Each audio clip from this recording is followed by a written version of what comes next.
Cooper and I have a really important question to ask. Is AI threatening the illustration industry?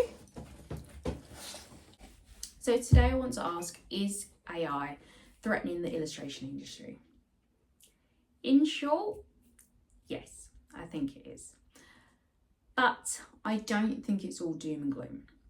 So there's recently been a decline in jobs, and that's really hard to ignore, and it would be naive to think that AI didn't play a big part in this. AI is certainly a lot cheaper and a lot faster than commissioning illustrators, so this is always going to be far too desirable to a lot of art directors and clients. So in turn, of course, this is undoubtedly going to devalue illustrators and their work.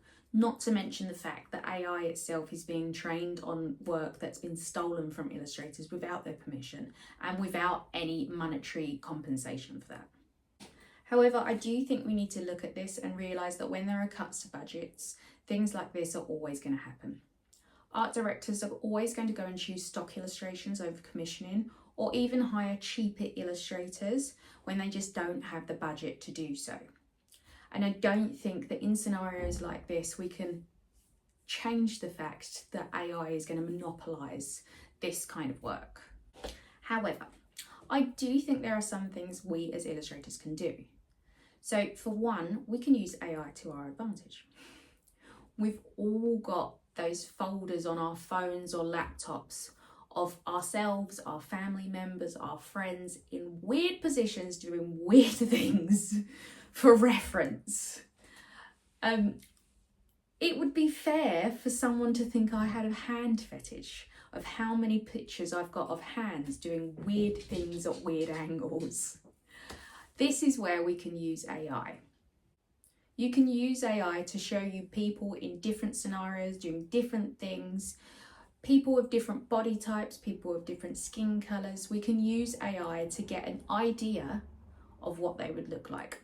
I might add, you must remember to remove the extra toe or finger that AI always seems to add to a person. But we can use AI as almost an enhanced Google to speed up our processes in this respect.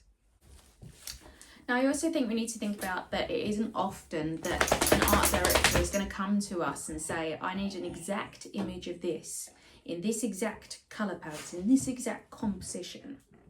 And yet that is what an art director is going to have to ask AI. Instead, we can start to think about the things that AI can't do. There's been loads of times when I've sent my roughs off to a client and they've come back and said, oh wow, I never thought of that idea. That's a really interesting concept. I would have never thought of that. AI is not capable of doing this. AI is only doing what it's told to do. And so an art director is going to come to us as illustrators to surprise them, to delight them.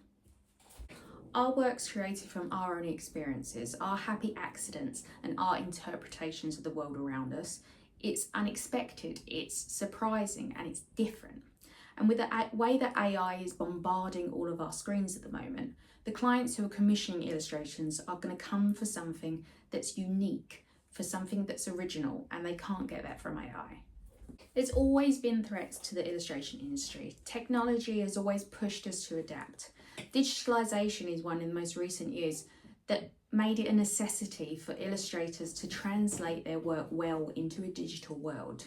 Now, did they put all traditional illustrators out of business? No.